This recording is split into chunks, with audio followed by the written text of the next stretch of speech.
Yo, what is up YouTube, man? Today we are on the Glitch 6'7". The previous video I posted about this build was about how menacing this build was on defense. So for this video, we are talking about the offensive power of the Glitch 6'7". Now, I made this build to be super defensive focused. You know, I got long wingspan. Of course, I could have better shooting, better ball handling. I could have went better with the dunking if I didn't want to put my steal all the way up to a 99. But despite all of that, and you see I get a steal right there talking about the 99 steal, but despite all of that, it's still a great offensive player. It's got an 83 pointer, an 84 mid, which is, I mean, look at this, man. A full court lob from Kitchen. I time it perfectly. With only a 74 driving dunk, Lob City finisher on bronze, you are a threat to catch alley-oops. I don't see a lot of people do that, and I don't know why. It is kind of intimidating to time the meters if you're not used to it, but the lob meter is super easy to get if you have Lob City finisher on. Now, I will be honest though, because I only have 74 driving dunk, I'm not really trying to time the meter for my regular quick drops off one. I do that with contact dunks, but when it's just, you know, a simple dunk through traffic, I just go with X. Right here, we get a big stop, big intimidator. I stop, pop the mid-range. I've talked about this in numerous videos, but most people are going to ignore upgrading their mid-range shot. They're going to have it fairly low because they don't feel it's that important. But trust me, whenever you have mid-range on your build, when you can fade, when you can post fade, when you do a dribble pull-up, it's going to make you a more well-rounded player. Now, you know, can you only shoot threes or go for dunks? Are those the highest efficiency shots in the game? Absolutely. In most comp players, they're not really ever going to take mid-range shots unless it's for a bailout.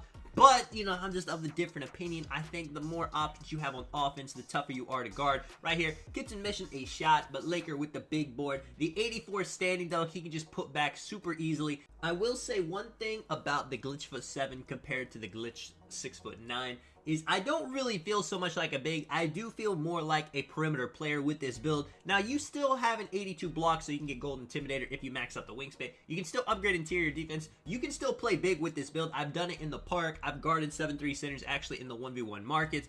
But I don't actually feel as big as, say, if I was on my 6'9", where I actually feel like I'm a center down there with them. Another stop, I'm gone. Quick corner. This build cannot miss as a spot up either. If you play with another point guard, I mean, the offense is going to be so easy. You can get corner specialist on gold, catch and shoot on silver. Of course, you got the hot zone hunter on gold. If you upgrade your mid-range as high as I did, and if you're running any of the sharp takeovers like I happen to be in this video, the jump shooting is butter. Get the rebound right here. Check this out, man. Laker gives me the ISO. You may be wondering, how am I going to score on a 6'7" build? But just quick behind the back, quick stop and pop. Three, it's not hard, man. You don't have to be a dribble guy. You don't have to do a ton of moves. You don't have to do a complete sequence and then shoot. You could just hit a couple of easy moves. The defender is going to get confused because they're not going to be expecting a tall build to be able to dribble like you can with this build. If you run two of these at the guard's position on threes and you have a center, say like a 7 foot, a 7'3",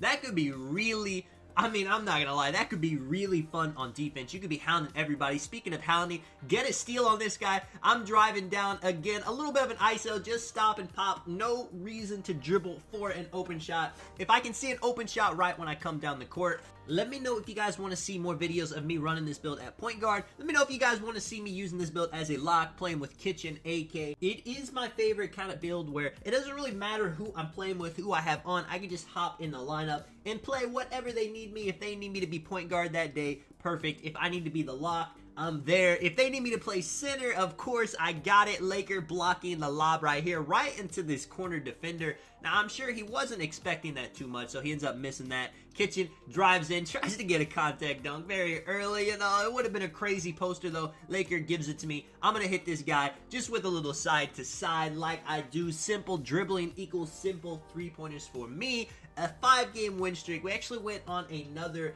I don't know, man. It's just been wild the last few days. We keep going on like 25, 30 win streaks. If anybody can't get games on current gen and you have the opportunity to play next gen, I know not a lot of people have the consoles, but if you're just choosing current gen over next gen and you can't get games, definitely give next gen a try, man. It seems like back-to-back games are becoming more and more common. To end the video, I wanted to give you guys a comp game to watch. We got some level 40s, some legend. They're actually Vipers. They even got a Wildcat. I'm not sure what they're doing all the way over here, but my dude has a 64 win percent. The other guys have 70s. Pretty good players, and it appears they have a lineup kind of similar to ours. You can never really tell with the build names on Next Gen, but they got a small point guard. They got a center that looks, you know, somewhat comparable in size to Laker, and then they got a lock at the 2. Starting right off, this is not me, you know, getting the ball, playing offense. I'm playing as a lock more this game. So you guys get to see Kitchen go off a little bit more. He made a 6'3" guard with a 93 3-pointer. He's going to be playing as the shooting guard in Pro-Am with this build. It's all offense. You know, he's got super high driving dunk as well. And he actually made the build with high enough vertical to get the small contact dunks, which you don't see a lot of guards have in NBA 2K21 Next Gen. They look pretty nuts.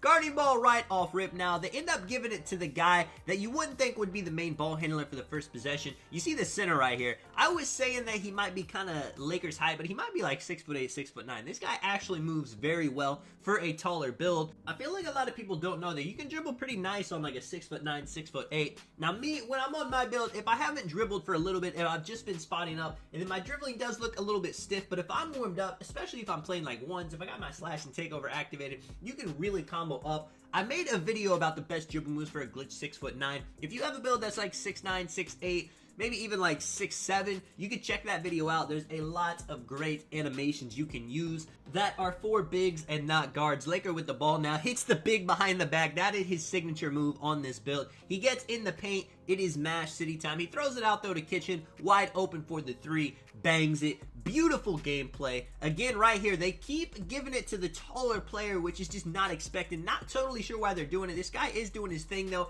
Hitting the flashy pass to Lakers guy. The drive and kick will never be a bad option to go with on offense. Any 2K, it always works. I'm stepping out. I meant to step out right there. In my mind, I stepped out. I didn't know. He shoots a wide open. Thankfully, he misses it. We're going up the court. Kitchen throwing a lob to Laker. That is perfect timing. They made him miss it.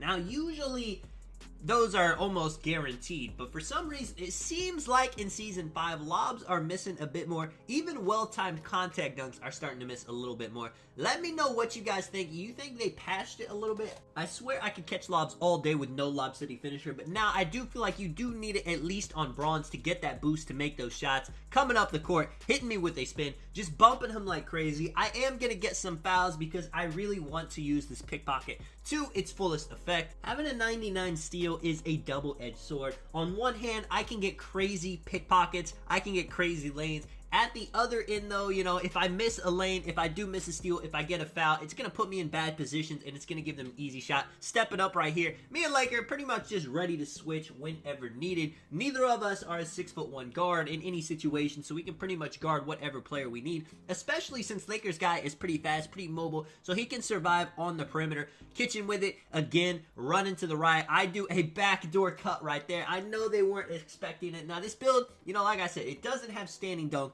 but if you put driving dunk animations on, you still kind of get those, you know, moving in the standing dunk area where it looks like a standing dunk, but it's not really, but it is enough. Cuts from the corner are a super easy way to get points. You usually don't see us do that in my videos, in Lakers videos, because he always has an inside big, and whenever they know that the center can't really pop, they're going to cut that off most of the time. But this is the first, well, he's made a couple, but this is Lakers' first real build where he's going to be able to pop to the three-point line once he gets it upgraded. In Pro-Am, where they're going to have a guard guarding a corner, we probably are going to incorporate some corner cuts and then Laker pop into the top of the key, just doing a big motion offense that's going to confuse them like crazy. Now in this video, Kitchen did not have very many of his playmaking badges at all, so he gets plucked right there. It's usually not too common if you have a small guard like he does with Great Unpluckable.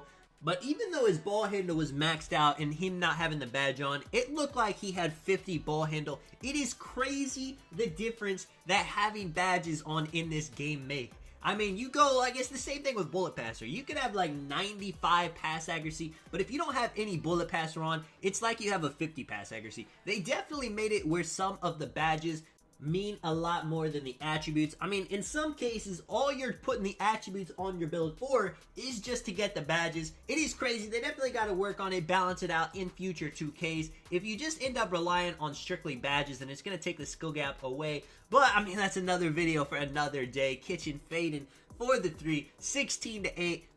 This game, I don't have too many steals yet. I'm kind of feeding for one, and you're going to see I'm going to start going for him hard. They got the little hat guy with the ball right there. He ends up doing a pump fake. If they're not moving with the ball, if it's not dribbling, if it's not on the ground, their Impluckable is not activated. If you guys want to be and right here, man, I'm going for the pick, like I said. I'm hungry. I want that steal. Going for the driving dunk, man. We don't get baited, 18-18. But if somebody is standing with the ball and it's not on the ground, say they just catch it on the inbound, that is the best time to go for the steal. I sell out a little bit right here, trying to blitz him. He makes the smart bailout pass. I'll give it to him. That is my fault. 18-11 now. And we end up prolonging this game a little bit too long. Let me show you guys how it ends. I get the interceptor right here. Should end it with the step back right here, but I'm not going to lie. I end up timing it horribly. Laker with the big board, though, to Kitchen. Big greens. Let me know if you guys enjoyed the video, man. This is Sonic. I will catch you guys in the next one. I'm out. Peace.